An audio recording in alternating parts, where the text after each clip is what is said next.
expreso una sensación, la paso a una imagen y de la imagen la bajo a un concepto que además depende de mi cultura, ¿no? Porque quizá en alemán habrá un concepto que exprese mejor mi sensación que el español, quizá. Por ejemplo, eso como la problemática, por eso lo traía acá, porque creo que también puede caer, digamos, a las formas epistemológicas de la percepción o de la, no de la percepción, sino del aglutinar del conocimiento, ¿no? Digamos, pues. O sea, digamos, ya entramos como en ramas más filosóficas, en ramas como más abstractas, más justamente de ser, pasado, metafísico. Pero vamos a seguir con el texto, porque eso es lo que tiene Nietzsche. Nietzsche tiene para perder cosas. Es una frase y pierde, te enamoras y puedes estar toda la vida ahí. Nietzsche dice no, de hecho es al contrario. Nosotros tenemos intelecto pero no tenemos garras, no tenemos veneno, no tenemos alas, no tenemos cuerpos grandes. Eso ya lo había repetido Platón en algún momento. Con este intelecto el ser humano que hace, primeramente inventa algo que se llama lenguaje. Pero en esta base de lenguaje lo inventamos no por buscar la verdad, no por saber qué es el rojo, qué es el árbol. El lenguaje lo inventamos primeramente por necesidad, porque si queremos conservarnos como especie, o le hablo bonito a la chica o no vamos a tener hijos. Así de fácil. Yo no me quiero pelear con mi vecino, entonces todos los días le digo buenos días. El lenguaje nace así. El ser humano para reproducirse necesita comunicación. Si no se reproduce, pues el lenguaje se inventa primero por una necesidad biológica. Estamos obligados a hablarnos biológicamente. El que se quiere extinguir, pues que no le habla a nadie, sería el solipsismo. Segundo, con este lenguaje, ¿qué es lo que hacemos?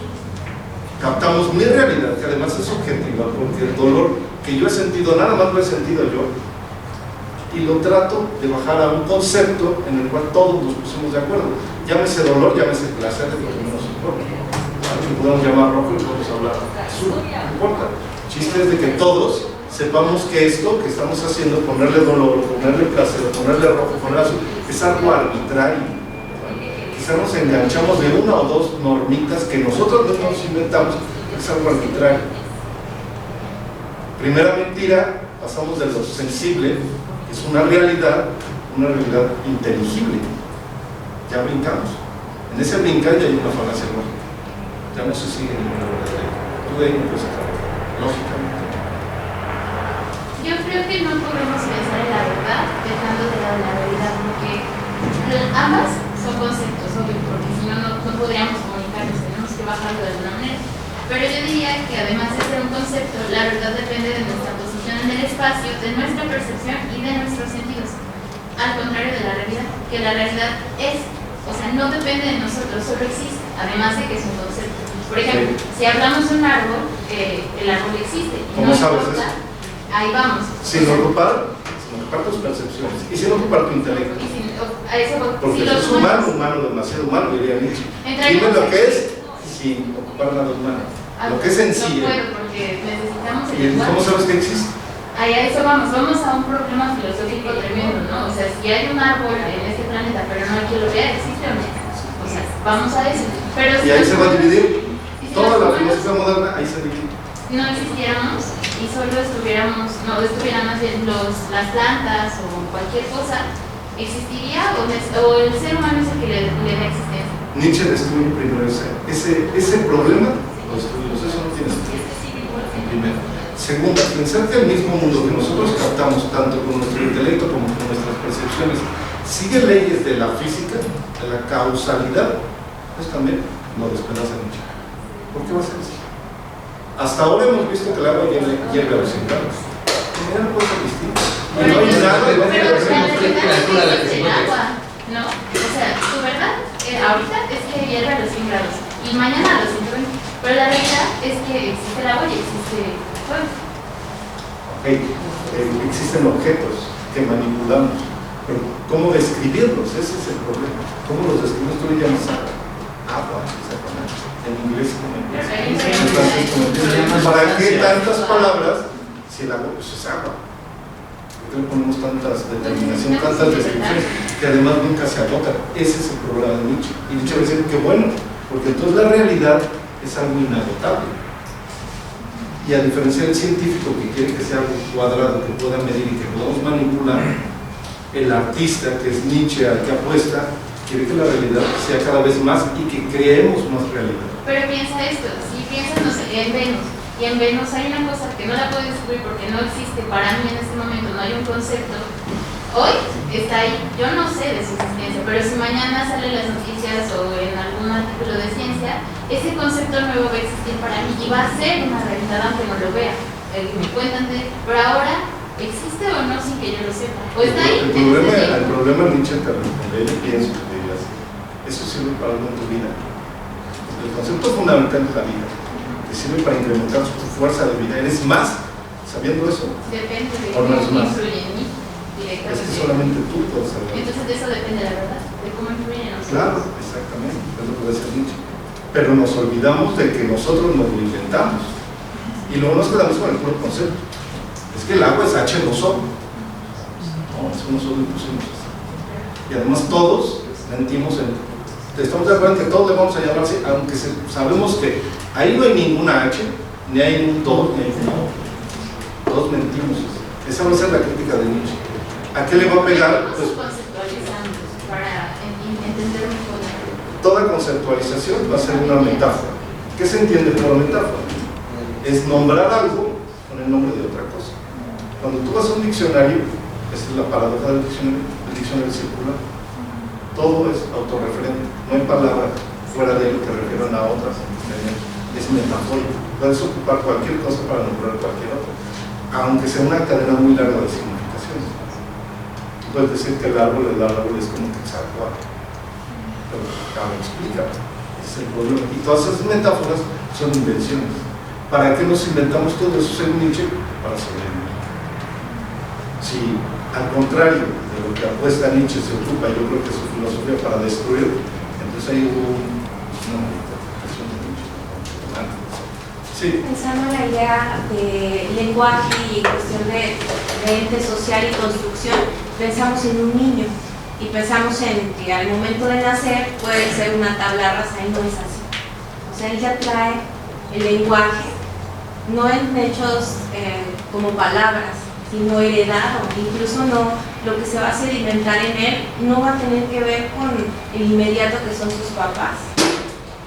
Eso sin embargo, va a crecer con quizá que estar un poquito de acuerdo contigo, diría, bueno, sí, son los conceptos puros de espacio y tiempo.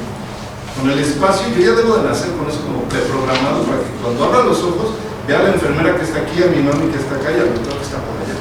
Si no, no podría yo comprender, ni siquiera podría ver eso. Esa percepción no la podría ordenar mi cerebro sin este concepto de espacio. El yo necesita el tiempo. Necesito comprenderme que yo fui ayer, quizá voy a ser el mismo de mañana, y que en cada momento sigo siendo yo, por eso es muy importante. Los únicos dos, todos los demás en un caso, los adquirimos de las percepciones de cosas distintas. Toco un árbol alto, toco un árbol gordito, toco un árbol seco, les quito todas las diferencias y dejo el concepto árbol. Pero el árbol, ese concepto no existe, es una abstracción, pero se nos olvida que es una abstracción. Creemos que árbol es árbol, es eso que tocamos. Existe tal vez cuando lo nombras en el lenguaje. Pero ya es otro ente, ya no hablamos entonces de la realidad que tocamos, ¿te das cuenta? Y el problema con Nietzsche es no hay hechos. Todos los hechos nada más son interpretaciones. Nada más te puedo contar lo que yo sentí, te cuento lo que sentí, te puedo contagiar lo que sentí, no puedo hacer que tú lo sientas. Por eso a mí me gusta mucho empezar con esta idea del caballito que fue golpeado, que se siente, que sintió Nietzsche y lo que lo hizo volverse loco.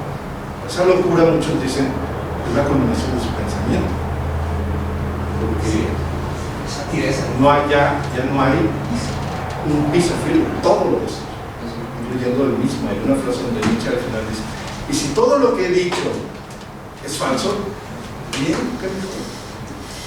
Después de destrozar todo. Sí, pero yo solo, ahorita con el ejemplo me vas a pensar en la hegemonía del lenguaje. O sea, nosotros estamos bajo lo escrito. Recién estuve trabajando con niños sordos, por ejemplo, el encuentro que tienen con el lenguaje distinto. Ceguera igual, o sea, creo que el lenguaje no tiene que ver solamente con nombrar, con escribirlo, tiene que ver con algo como más profundo, ¿no? Y aquí la idea, ¿no, Nietzsche? Y eso está padre, y creo que por eso Nietzsche es un vitalista, un creador, un artista, es que él propone, no te quedes con la realidad que quizá ya hay y quizá te guste y quizá te sirve y que padre. Además crea otras realidades, que esto te rescata de la real ciencia de los griegos. El griego, además de que sabía que la Tierra era redonda porque se quedó viendo una columna y sus sombras se hacían de tal forma y otra cosa, ¿no? Además, él creía que en el árbol que pasaba, ahí estaba Atenea oculta, o que Zeus sí lo estaba viendo, o cosas así. Su realidad era tan real, esto de la Tierra redonda, como el Dios que aparece. El ser humano actual, dice Nietzsche, esta forma creativa, ¿no? Y eso que delata que el ser humano nos va para abajo. Bueno, dar un ejemplo de un chico que está como aprendiendo a comunicarse, pero comunica al final del tiempo. Él es sordo y ve un monumento y me hace ma, ¿no? O sea, porque es el referente que tiene de mujer, ma. Y yo le digo que es el personaje, ¿no? Suponemos Morelos. Y él después ve un monumento y dice Morelos. O sea, no está teniendo Está abstrayendo. Exacto. Abstrayendo. Sí. Un ejercicio de abstracción. Está como quitando las diferencias y dejando lo esencial, pero eso esencial no existe. Lo que hace al ser, en todo caso, son esas perspectivas, desde donde se ve. Y además cuando tú lo ves, y esto la física creo ha hecho experimentos, esa realidad se comporta de manera distinta. Y ahí nace la hermenéutica. El interpretar me autointerpreta a mí mismo. ¿Por qué digo esto que digo? Hay una frase muy padre de Nietzsche, que bueno, con esto también ya quisiera concluir para seguir con Aristóteles. No te preocupes tanto por lo que te dicen. Piensa más bien lo que no te dicen. ¿Por qué no te lo dicen? Cuando te quieren convencer de algo, no pienses en su argumentación, seguramente es casualidad. Piensa, ¿por qué me quieren convencer de eso? Para Nietzsche todo va a ser un choque de fuerzas, un dominar yo a ti y tú a mí. Por eso para Nietzsche el cristianismo pues, no se va contra la vida. Los animales fuertes matan, saltan, poseen, y el cristianismo es todo lo contrario. Esa moral de los esclavos, el débil, como yo cristiano, es el bueno. El que sufre, como yo cristiano, es el bueno, no el romano que triunfó y que está bañado en vino. Se inventan toda la verdad. Nietzsche le va a dar por varios lados a la religión, pero sobre todo este texto me interesa porque le pega a los conceptos. El mismo lenguaje está minado. Entonces a partir de ahí, si todo lo que decimos nosotros lo inventamos, qué bien, vamos a justificarlo y vamos a hacer metáforas cada vez más hermosas. Nietzsche diría, hay que ver a la ciencia, a la realidad, con los ojos del artista, pero al arte que verlo con los ojos de la vida. Todo siempre va con Nietzsche hacia la vida. Es lo más importante. Antes de la vida no hay nada. No sé si quisieran... Bueno, como dijiste que ibas a concluir. Pues finalmente, el texto Nietzsche se habla sobre una actitud, ¿no? Porque al final, sí, él va a decir que la verdad tiene que ver con las intuiciones. Él no va a separar eso, verdad con intuiciones. Por eso creo que usa una frase muy acertada cuando dice: el gran edificio de los conceptos ofrece la severa regularidad de un columpio romano, ¿no? De como cementerio de intuiciones. Me vino a la mente acá las catacumbas de aquí de la catedral donde están las cenizas, ¿no? Lo que alguna vez fueron personas, ahora ya son cenizas ahí, ¿no? ¿Y dónde está la intuición, no? O sea, lo que ves son restos de esa, con todo respeto para los que están ahí, ¿no? O sea, ya son restos de lo que alguna vez fue un humano. Pero, o sea, Nietzsche, esta actitud que dices de la fiesta, pero Nietzsche aboga por, o sea, sentir, ¿no? O sea, pero él como que maneja una actitud así de como de desatada. O sea, tú dale rienda suelta a las pasiones. Porque al final lo dice, si mal no me acuerdo, que en cambio, el que se apega a los conceptos adquiere una actitud muy estoica. Y ahí es una clara crítica a Sócrates, porque Nietzsche es un gran crítico de Sócrates por haber corrompido, por romper al aristócrata. Que Nietzsche él se piensa en aristócrata, pero siempre pensando en una actitud de filósofo, ¿no? Como la Platón, y por eso critica a Sócrates. Entonces quería preguntarte, ¿no? O sea, Nietzsche finalmente aboga por una quitarle la rienda a las pasiones, que finalmente por eso terminó así todo loco, por lo mismo de que le dio rienda suelta a sus pasiones. Y en cambio critica la actitud estoica, una actitud de conceptos, pero finalmente creo que lo que más te libera es cuando tú adquieres más conceptos, porque entre más lees te das cuenta que no hay concepto que abrace la totalidad. Es que ahí viene la idea del superhombre. Si es un liberarse, pero es un liberarse allá no voy a seguir el concepto que me dijo Nietzsche. Ya no voy a seguir. Sí, pero es voy a crear mi concepto. Pero es como llegar de las Esa clases. creación a fin nuevo. Pero es como llegar de las clases y ya no le voy a hacer caso al que dijo el profesor, ¿no? Sino toda una vida de. Pues ahora sí que vale de nadar en conceptos y darte cuenta que el concepto no es suficiente. Es como decía Rousseau, ¿no? Hay que aprenderse las reglas primero para después romperlas. Exacto. Si no te las sabes, no está. Y creo que lo mencionaste bien con el artista, ¿no? Hay artistas que toda una vida se dedicaron a una institución y al final rompen con eso. O sea, me viene a la mente Picasso, ¿no? Picasso, él durante un tiempo pintó con reglas, él me dijo, no saben que esto no es arte. Pero en cambio, tienes que hacer otro tipo de artista que, con las críticas del Fonca, ¿no? Que no llevan a nada, bueno, es que no está siguiendo instituciones, ¿no? Está siguiendo prejuicios, muy bien. Anda, entonces. Hueco, vacío, casas vacías. Entonces, ¿dónde queda la moralidad de alguien que desata las pasiones? Está mejor visto un personaje estoico, ¿no? Sí. Es que Nietzsche la moralidad se reduce al eterno retorno. Haz en cada momento de tu vida tal que si al morir te dijeran vas a volver al viejo, te diera gusto. Así lo quiero volver a hacer. Es muy kantiano. Pero no lo hagas por el otro, hazlo por ti. Es una actitud más. Entonces cae en un individualismo. Individualismo. Eso es moral. Y si a ti te enorgullece lo que estás haciendo en este momento, síguelo haciendo. Y si no, pues no estás perdiendo el tiempo, porque esto va a reposar. Es muy peligroso, ¿no? Por eso. Muy difícil. Perdón, allá está la tienda. Sí, bueno, solo para complementar justo esta percepción, y creo que Nietzsche es como muy dado a la razón. En la UAP, dentro de la Escuela de Humanidades, está Arturo Escobar y trae un concepto que se llama sentipensar, que justamente hace la crítica a esta concepción de que la humanidad se basa solamente en la razón, ¿no? La razón Y él introduce justamente la percepción de los pueblos originarios con un concepto que se llama comunalidad, que es diferente de comunidad.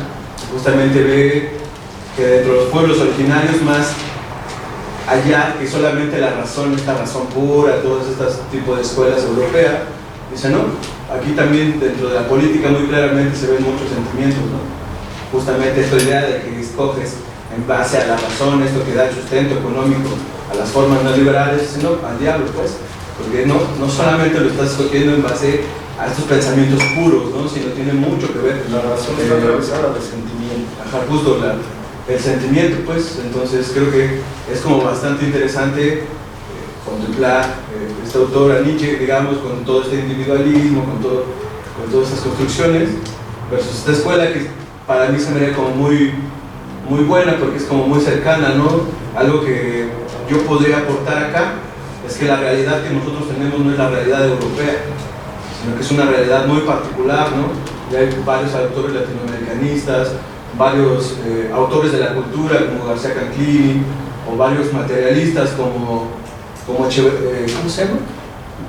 Bolívar Echeverría, pues que justamente nos dicen que la evolución de nuestra, o no la evolución, sino la transformación de nuestra sociedad tiene cierto sentido, ¿no? Entonces creo que por ahí estaría bueno que La unión de perspectivas, y incluso Habermas, Apple, la verdad es que el tuyo ponernos de acuerdo en un diálogo, en paz, eso va a ser la verdad. Y ya está bastante lejos de la verdad dura, la mesa es blanca, ya es bastante lejos. Esta realidad de la mesa en sí, yo creo que la mató Kant, ¿no? Desde ahí se acabó. Nietzsche nada más viene a reafirmarlo. Hegel también. La realidad es lo racional, no hay más.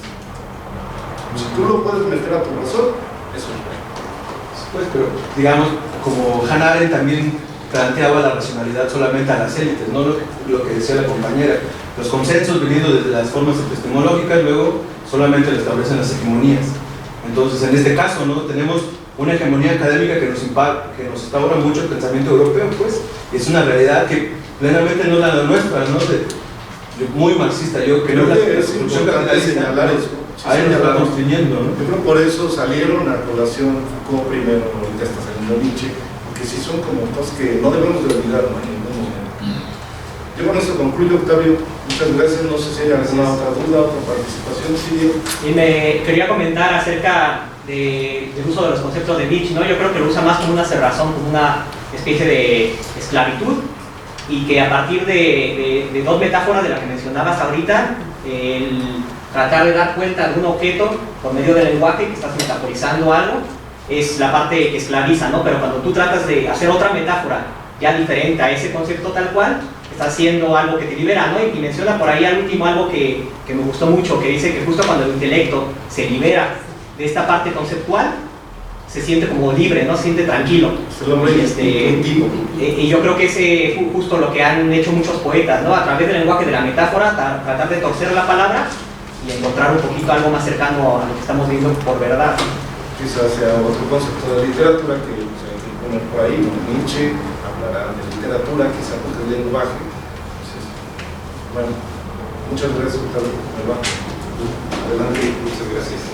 Pues bueno, es muy grato escuchar el diálogo que se genera también en torno al discurso de la filosofía, ¿verdad? En torno a un autor tan importante como es Nietzsche.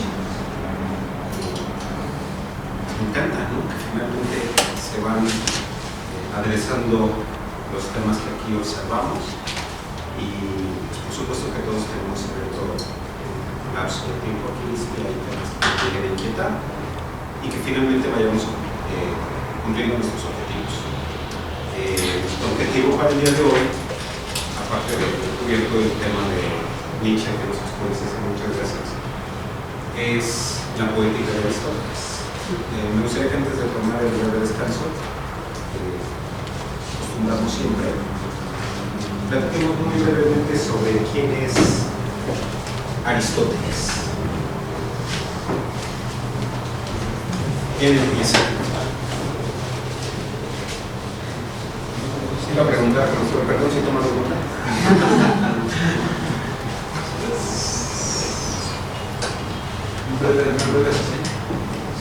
Sí, su vida, sus principales obras. Discurso de Platón, filósofo. Biólogo. Sí, biólogo. Porque yo creo que puso la primera, dividió los reinos de la vida. Físico. Físico, me pensaba que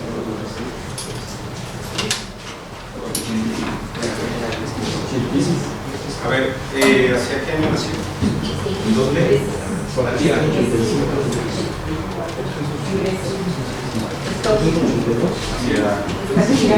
¿En Estaquía? ¿Qué año? 384. Y muere en 322. ¿cómo se llama? Cassius. ¿En qué año? 322. Macedonia. Estudió en la Academia de Atenas. Perfecto, estudió en la Academia de Atenas. Es muy importante que vayamos contextualizando. Alumno de Platón. Alumno de Platón.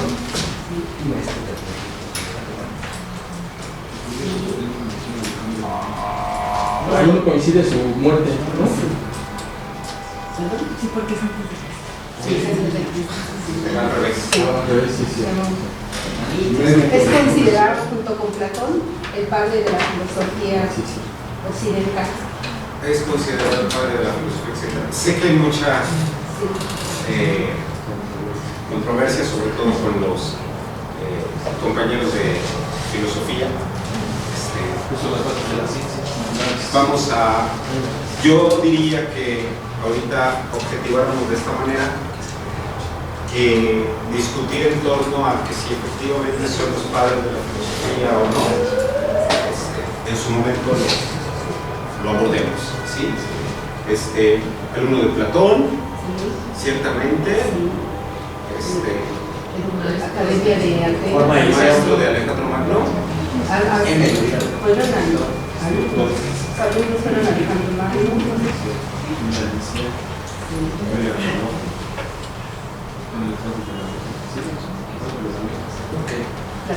Fue parte de algún grupo político.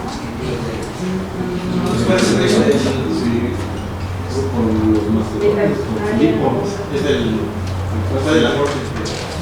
Por eso lo corren del centro. Así es. Y cuando se hizo profesor o maestro de Alejandro Magno, le ofreció que escribiera todas sus proezas, sus aventuras. Justamente Aristóteles dijo: no, ¿qué pasa? Escribano, soy filósofo, ¿verdad? Y le ofreció los servicios al grupo político adverso.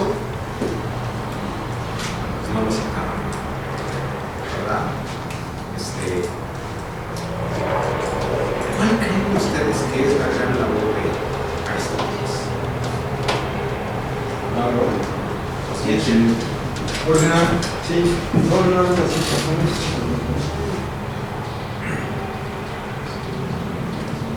Ordena el conocimiento.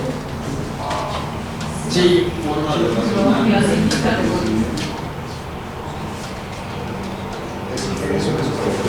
Yo no sé, quizás cabría que ordena el mundo. Sencillo. Hasta no solo sensible, ¿no? Se mete a los temas de alma, ¿no? Para ellos es simplemente la física. O sea, aunque ahorita me parece que había una división en ese tiempo, ¿no? O sea, no había. No creo que o sea, yo sí era la naturaleza. El alma sí era sensible. Sí. No, ordena la naturaleza, como tú dices que dice entonces toda la física, física es una palabra que significa naturaleza. Sí. O sea, propiamente uso las bases de las ciencias naturales. Ok. O sea que antes de él, ¿cómo estaba esto? O sea, Bueno, atribuyendo, considerando que en él está descansando el icono, que trabajó la idea. La ¿Cómo estaba? filosofía griega estaba más permeada por el mito. Y él empieza a crear definiciones. Exactamente. Sócrates empiezan los conceptos, de hecho. El Porque la mito. lógica. Luego vamos a Sócrates. El concepto. Y después es la definición. Que Platón obviamente también hace un puente entre Sócrates y Aristóteles. Pero Sócrates él empieza a conceptualizar el mito. Tienen un pleito muy fuerte Aristóteles y Platón, debido a que Aristóteles le niega a Platón un diálogo en el que él dice que existe la Ilíada. Que existe el continente desaparecido. Atlántida. A ver. Esto que estamos diciendo nosotros respecto a la racionalización del mito es con el origen de la filosofía. ¿Cierto? Es que la racionalización del mito no solo le da origen a la filosofía, la racionalización del mito le da origen a la historia. sí. ¿De acuerdo? No podría ser. Yo tengo una duda. Sí. Si eres el creador de la lógica, ¿sí? De la lógica, ¿sí? Que es estudiar los pensamientos, las ideas para hacerlos verdaderos y correctos. Por eso yo siento que lo han considerado el ordenador, ¿sí? ¿Por qué? Porque él va a buscar una lógica, o sea, una forma de cómo organizar, como dicen, ordenar el mundo, ¿sí? Claro, yo siento que lo fundamental ha sido ahí para desarrollarse en todas estas grandes áreas técnicas, ¿sí? En todo. ¿Por qué? Porque tuvo esa lógica para todo en el lenguaje, que ahorita vimos lo de Nietzsche, que no hubo oportunidad de platicar, pero Nietzsche también habla los conceptos, las divisiones, clasificaciones, ¿sí? De las ideas del pensamiento para el lenguaje, ¿sí? Entonces, yo siento que de las grandes, de todo lo que es Aristóteles, yo no soy filósofo, yo no tengo consideración, pero nada más lo que capto es que ha sido el que para lo principal ha sido el que haya estudiado la lógica. Es el pensamiento que le lleve ahí, ordena, ¿sí? O sea, eso es mi modo de pensar, soy administradora, ¿verdad? Entonces, yo lo veo en el aspecto de ordenar un mundo que como está, por eso Aristóteles es un gran pensador, podríamos decir que en ese tiempo un gran intelectual, para su tiempo, un gran intelectual. Ese es mi tema. Así es, sí, sin duda es muy importante porque lo que sí él hace es categorizar, ¿no? Como que tenemos ahí un mundo dado que regían las reglas, si hay reglas, del mito, es decir, del espíritu religioso, y que a partir de aquí en filosofía, un poquito antes de Sócrates y todo esto, comienza a racionalizarse el mito, es decir, empezar a cuestionar la presencia de los dioses, sus límites, sus alcances dentro del universo. ¿Sí? Es cierto. Este es el caso de la filosofía que Aristóteles, por supuesto, pertenece al discurso de la filosofía. Pero ya Genófanes lo había hecho por ahí también hacia la historia, ¿no? La racionalización del mito para tratar de observar las relaciones de los humanos, de las culturas, de las sociedades en un ámbito histórico. Y sucede más o menos a la par, ¿verdad? O sea que esto de la racionalización del mito, de la racionalización de los dioses en Grecia, se va dando como en un ambiente, ¿verdad? Hay un antropólogo, George Dumézil, que también habla sobre mito y epopeya. La racionalización del mito para que se origine eso que se llama epopeya, que se llama épica. Todo esto va sucediendo en Grecia, ¿cierto? ¿Hay alguna discrepancia? Todos estamos de acuerdo, historiadores, psicólogos, científicos, filósofos, todos estamos de acuerdo. ¿Sí? Entonces debemos probarla, ¿no? Creamos intersubjetividad. Ahora vamos a aplicar la lógica. Ok, bien. Aristóteles, en este sentido, comienza a hacer una taxonomía, digamos, del universo. Y entonces comienza a clasificar esto, convivía en un solo universo. No estaban bien establecidos los límites entre la física, la metafísica, la retórica, la ética, la política, la poética, la técnica, la tecné, por ejemplo. En el universo de los poetas, quienes regían antiguamente, no estaba muy diferenciado aquello que hoy pudiésemos denominar realidad. Y se nos perdía entre el sueño, los brebajes que los chamanes, la pitonisa en Grecia ingerían, para en el oráculo de repente hablar la verdad, pero no una verdad racionalizada, sino revelada. De los hongos con María Sabina, el peyote, sí, ¿verdad? El trance obedece más al mito, vinculado al ritual. Estamos en el terreno de la magia, lo sobrenatural, ¿cierto? Aristóteles es un tipazo, ¿no? Ejerció poder, ejerció dominio, controló, clasificó, ¿verdad? Es el primer sujeto dentro de este universo que nosotros estamos observando que genera una violencia, ¿verdad? Una transgresión, una taxonomía del cosmos. ¿De acuerdo?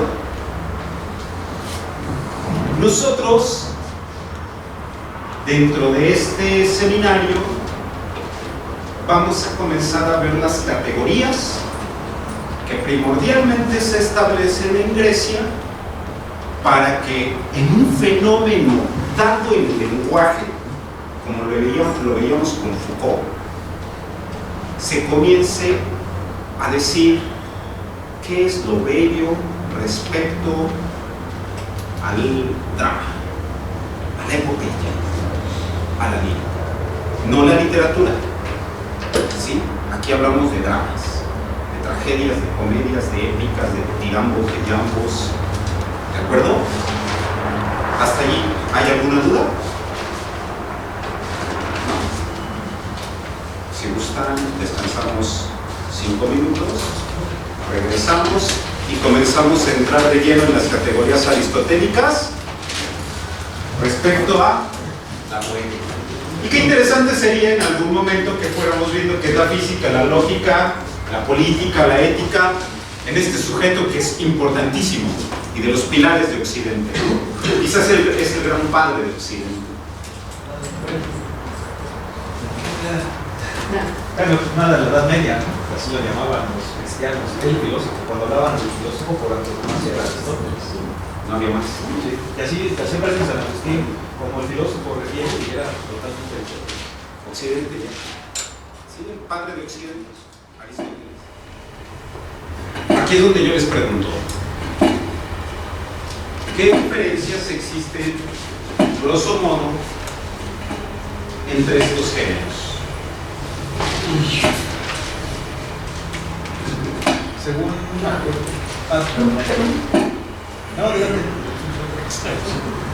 según la epopeya, son historias de tiempo ilimitado. Así es. Las cuenta un narrador.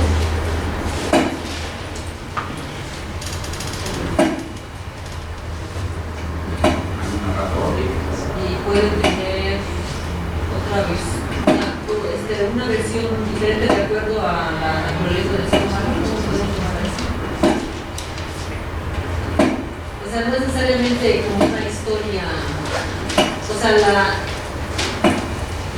narrativa va en relación al ser humano, a la naturaleza del ser humano.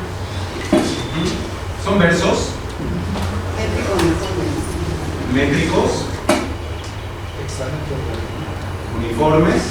Ya entonces empieza a hablar del hexámetro y formas de métrica que son propias de la lengua griega, que no aplican en la lengua española. ¿Sí? No nos metamos tanto en esas formas porque no somos latinistas ni grecolatinistas. Y yo me siento muy limitado al respecto para hablar de las formas métricas en griego. No quiero que cometamos es una información errónea. Elementos, es que estos son elementos épicos. ¿Qué relata? Acciones de sujetos ilustres, es decir, son héroes. ¿Qué características tienen los héroes aquí?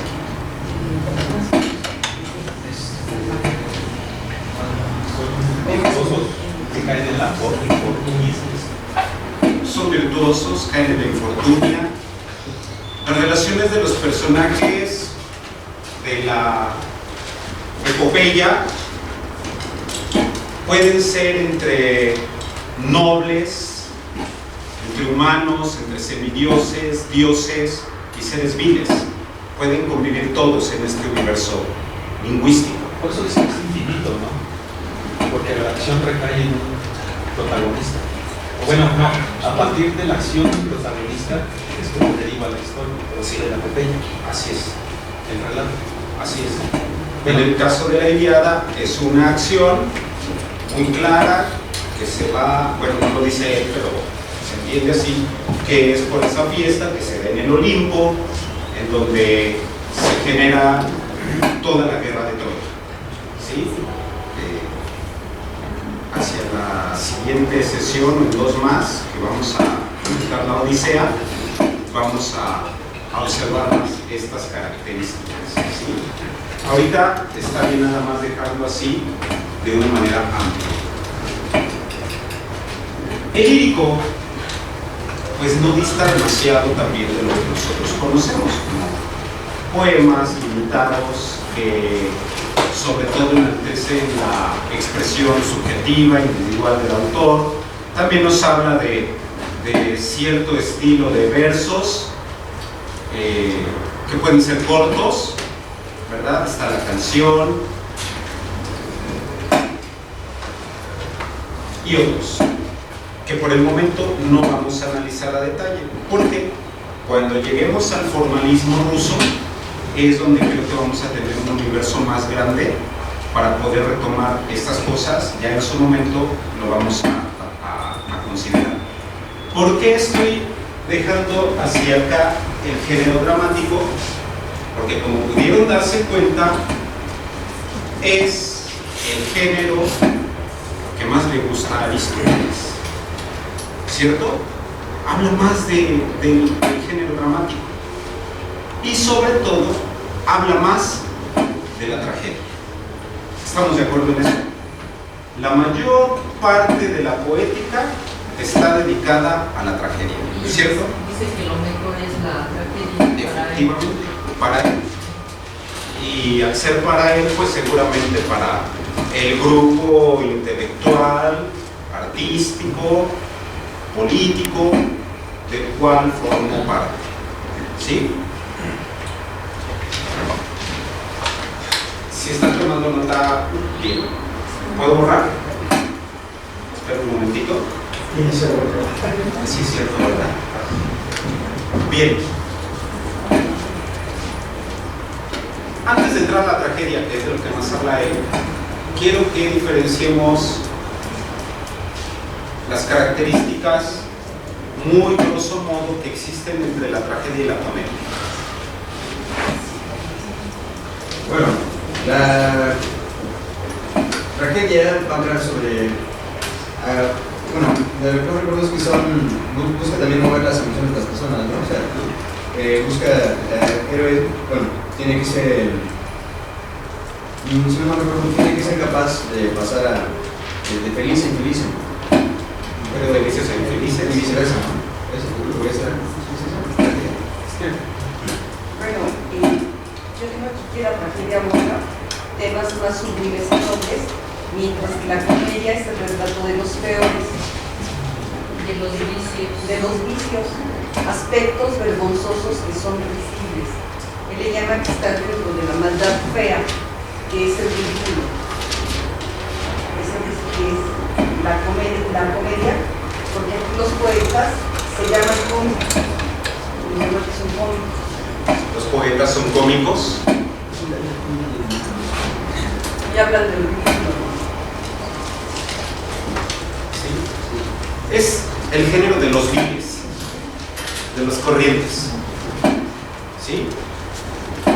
Aristófanes en su momento hará una réplica a Aristóteles y va a rescatar el género, ¿sí? Porque ahí Aristóteles no le hace mucha justicia a la comedia, ¿verdad?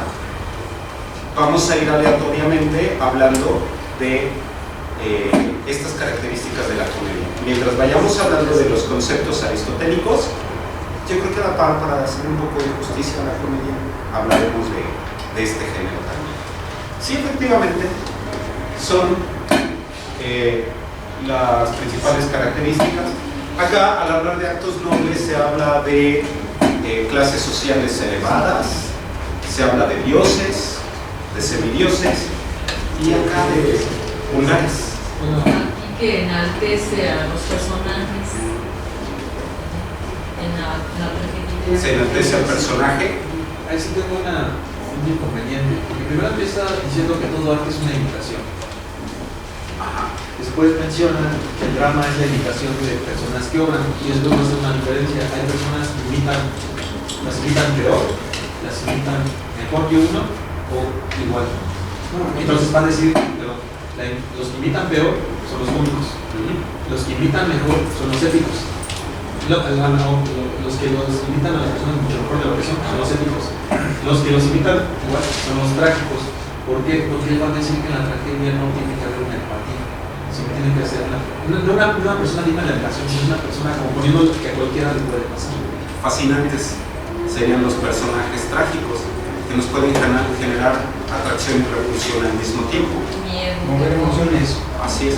En tanto los épicos son depositarios de los ideales de la colectividad, ¿sí?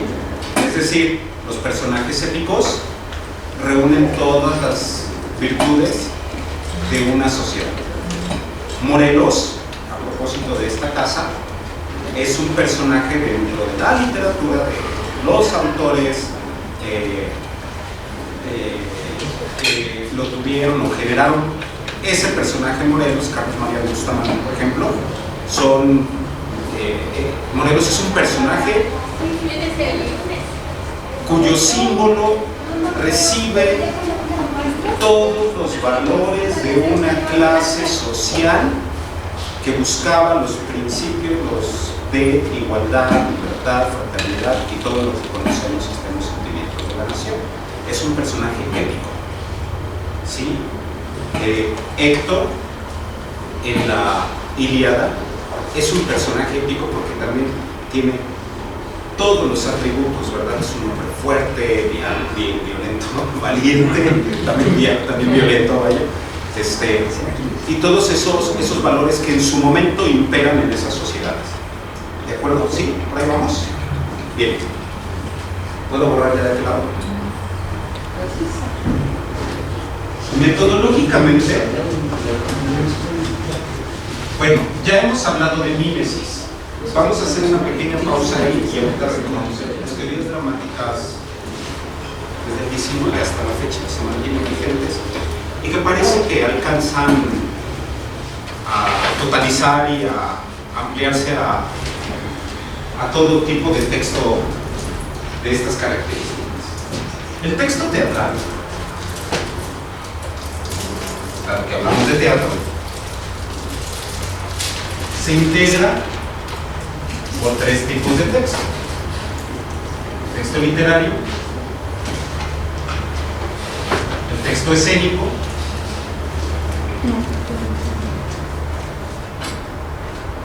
y el texto espectacular. Por texto literario se entienden los diálogos, los versos, si es que va en verso, ¿sí? El lenguaje prosaico, si estaba en prosa, toda la riqueza del texto en sí mismo en tanto obra literaria, ¿sí? Entonces, todo esto en su conjunto es una obra poética. El texto escénico es en el que en los argumentos, en las obras de teatro que nosotros tenemos en el papel, de forma digital, son las denominadas acotaciones, las que están entre paréntesis y con letras cursivas, ¿no? Edipo camina hacia el fondo del escenario y allí se voltea a dar la espalda al público. El coro sube a proseguir, ¿sí? Ese tipo de acciones dadas en el texto es lo que genera el texto escénico, ¿de acuerdo? El texto espectacular es el de los efectos especiales. Por efectos especiales, en la Grecia antigua, y Edipo se sacó los ojos. O sea, era suficiente en aquellos tiempos con que el actor se pusiera una máscara con unas líneas rojas y eso ya significaba que se había sacado los ojos, era sangre, y entonces el público entraba en catarsis. Ya. No es como ahora, si uno ve El despertar del diablo, El exorcista, sangre, ¿no? El exorcista. Para que un texto teatral sea una obra de arte de acuerdo a estos cánones, de acuerdo a estos lineamientos, estas reglas estéticas, siempre debe haber equilibrio entre todos. ¿Sí? Debe haber un lenguaje pulcro, debe haber un lenguaje escénico. Las acotaciones son los gestos, los movimientos, ¿de acuerdo? Un texto espectacular pues debe de tener buenos efectos especiales, buena musicalización, buena iluminación, ¿verdad? El teatro de Broadway o el teatro del Centro Cultural Pemex, por ejemplo, pues es muy bueno aquí.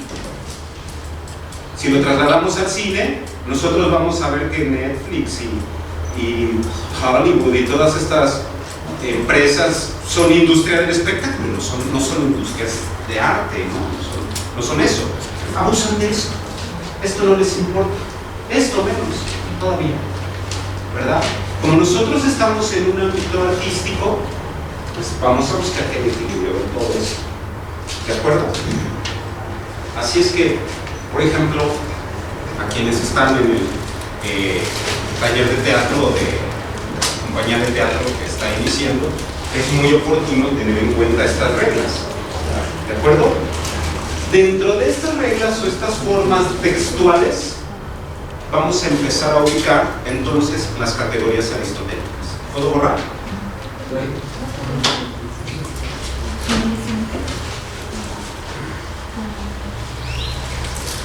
Y de aquí vamos generando elementos para que cuando nuestro amigo Marmolejo presente su obra de teatro, Niño Carballido, estoy haciendo un comercial, nosotros vayamos gozando de elementos para poder empezar a ejercer una crítica.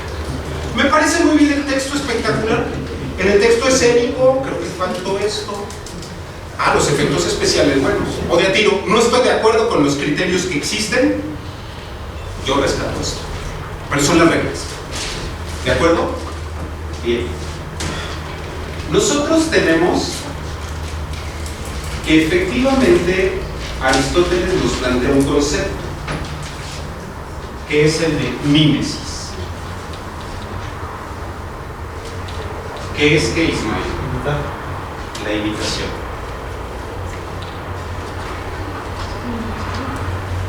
El arte imita algo dado, digámoslo, en la realidad concreta o en la realidad abstracta o mental. ¿Sí? El arte imita. De tal suerte que cuando nosotros vemos, bueno, aquí es fotografía, la fotografía está imitando mediante un proceso tecnológico una realidad. Eso no es el albarradón.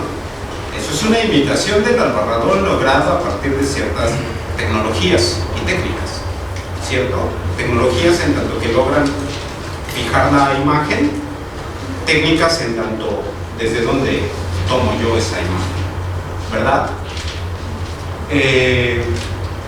La escultura, por ejemplo, que pudiésemos tener de un Morelos, cualquier escultura que sea, es una imitación, y en esa imitación las reglas se establecen. Si quiero que sea realista, entonces pues puedo tener desde una imitación de un dios o de un ser humano o de un Aristóteles mismo en Grecia, hecho de mármol blanco, muy pulido, sí, se está imitando, hasta una escultura como las de, no sé, José Luis Cuevas, que son una abstracción muy rara. Al final del día hay imitación, hay mímesis, ¿de acuerdo? El teatro hace una imitación de acuerdo a Aristóteles. No es la representación, así con guión, representación de una realidad dada en un tiempo mítico. Es una imitación. No es lo mismo imitar que representar. ¿Por qué hago énfasis en eso?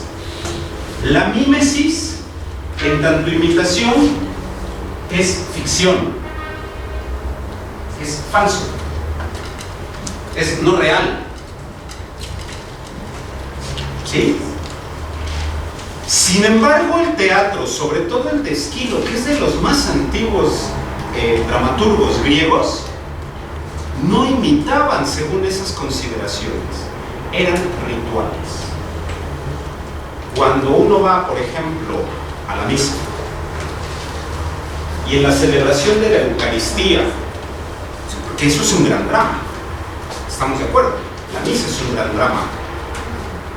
El teatro de ciudad de la Semana Santa, del Vía Crucis, es un gran drama, donde se involucran los actores los espectadores, el público, allí se está en un ritual.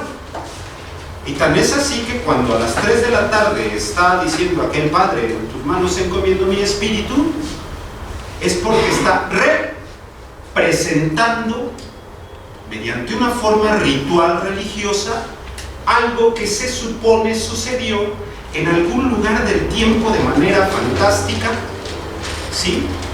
Fantástico entendiendo por la palabra en su raíz etimológica del fantos, ¿sí? Del fantasma, de la fantasía, que es del fantasma de algo que sucedió, que no sabemos si es real o no, pero que se presenta, se representa.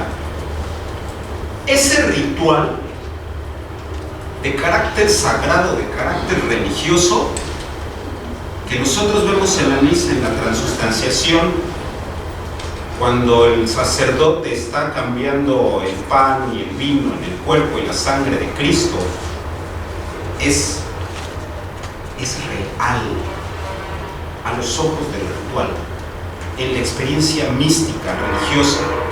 Por supuesto que es un teatro y un vulgar espectáculo a los ojos del profano y del ateo. ¿Me voy explicando? Así, por ejemplo, el término mímesis va vaciando progresivamente de toda valoración religiosa el teatro griego, que se daba antes de Aristóteles, que era religión, que era ritual. Por ejemplo, el drama del Prometeo encadenado de Esquilo, que está anotado para que decidamos, vamos a tener que leer entre, yo sugiero, no es así de cerrado también, entre el Prometeo encadenado de Esquilo, Edipo Rey de Sófocles y Medea de Eurípides. Vamos a tener que leer alguna, o ir al teatro si por ahí está en escena, verla, leerla y tratar de detectar estas categorías, ¿sí? Nosotros tenemos con Aristóteles como este gran padre de Occidente, este gran racionalizador del mito, que no le va a llamar la representación, no es revivir esa magia divina, es imitar algo. ¿Sí? ¿Queda claro eso? Es bien importante, ¿sí? Porque acuérdense que nosotros occidentales somos muy racionalistas.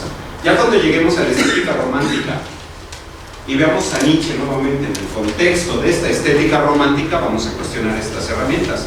Sí, Emma. Es que además ahí el énfasis es que imita las acciones humanas. Así es. Bueno, ya deja el mito o sí, deja el mito atrás.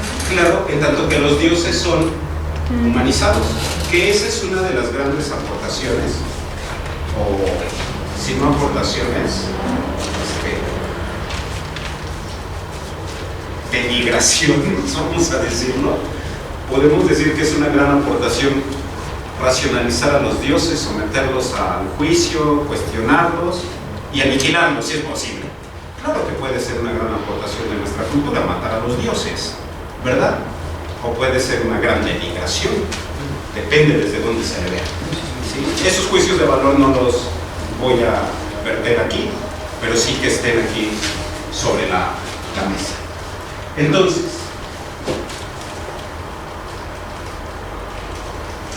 la tragedia y la comedia imitan, ambos, ya vimos allá. ¿Podemos pasar a otra categoría aristotélica? ¿Sí? ¿Cuál es otra de las que vimos? Bueno, una que es la más importante, creo yo, porque Aristóteles le dedica varios capítulos, es la de fábula. La fábula. La fábula. Porque ya lo he mencionado antes, o sea, es imitar, pero es imitar acontecimientos que inspiren temor y compasión, y la fábula tiene que ser eso. La diferencia en la tragedia es que la fábula es la imitación de un acto, porque finalmente en la tragedia la que origina todo es el acto mismo, no el personaje. Por eso va a mencionar, la fábula tiene que tener estas dos cualidades, ser entera y tener una magnitud. Entera, que tiene que tener principio, medio y fin. Orden. No, así lo manejo. ¿Sí? Principio, medio y fin. Y magnitud, que tiene que ser grande. Ese concepto de magnitud se me hizo muy oscuro, pero en pocas palabras Aristóteles parece que tiene que ser como el busto medio. Ni tan grande para que no te cueste trabajo aprenderlo, ni tan pequeño para que se te haga una nimiedad. Tiene que ser algo que tú puedas recordar Totalmente. Claro. Fábula viene del griego hablare, del latín hablare. Hablar, que tiene su raíz en hablar. Hablar. El habla, o de lo que trata un texto dramático, debe de tener lógica, debe de tener un inicio, una magnitud que tiene que ver con el nudo, o el clímax también, que va a llevar a la catarsis. Aquí se tiene que involucrar con otra categoría más, y que nos debe de llevar a un desenlace. No se puede hablar de arte dramático si no tiene lógica esa fábula, y debe de imitar, precisamente en el caso de la tragedia, un acto. Nos importa más el acto, ¿sí? Que Edipo tiene relaciones sexuales con su mamá y tiene hijos y saca los ojos, ¿no? Que Medea mata a sus hijos y se va como loca. Que Prometeo prefiere antes la autodestrucción que apoyar a Zeus, ¿no? Y sí, eso es de lo que habla. No es tanto el personaje. Nosotros vemos hoy en día que muchas series televisivas pues enaltecen más al personaje, y luego ni tanto el personaje sino el actor, y el actor que lleva su personaje a todos lados. ¿Qué variedad hay? Por supuesto que no hay arte ahí desde esta perspectiva. ¿Algo más respecto a la fábula? Bueno, es que ahí se habla de orden, bueno, yo lo que como orden, respetuoso y magnitud, en donde debe de haber cierto equilibrio. En la magnitud debe de rozar límites, y el límite que se pone, digamos que es que bajo semejanza y necesidad se pase de felicidad en felicidad y viceversa. Era esa parte de la que yo recordaba, era en la fábula. Eso. Bueno, también habla sobre que debe de tener carácter y pensamiento, ¿no? Donde el carácter son las formas, es la intención moral, y el pensamiento es la expresión, en general es subjetiva y retórica, además, no sé, varias cosas así, ¿no? Más o menos creo que el pensamiento, carácter, es lo que debe de llevar el personaje de la fábula también, ¿no? Sí, pero en un carácter bien definido.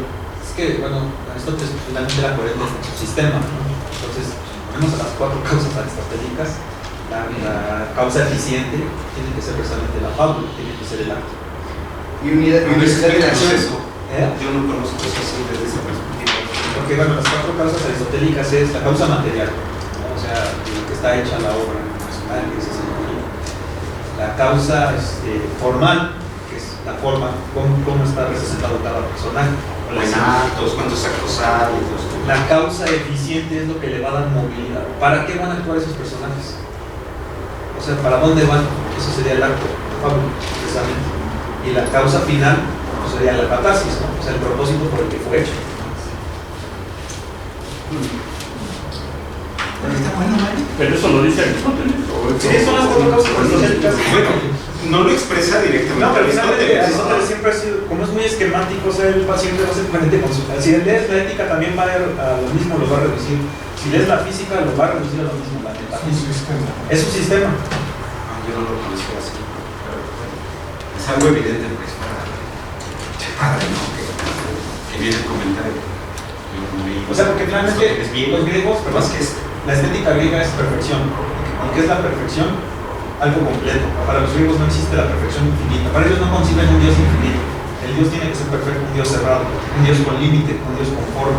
Entonces, para Aristóteles, por eso la tragedia, si lo ponemos de esta manera, va más allá que la épica, porque la épica es infinita.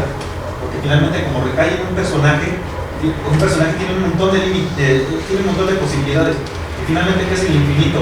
En Aristóteles es aquello que nunca va a llegar a ser. O sea, del 0 al 1 hay un infinito. Finalmente el 0 nunca va a llegar a ser la unidad. Para los griegos esto es inconcebible, tiene que ser perfecto, tiene que haber una unidad. Y la que otorga esa unidad en la tragedia es la fábula, es el acto. Por eso lo importante en la tragedia es la fábula, porque es el acto cerrado, es el acto con magnitud, el acto entero.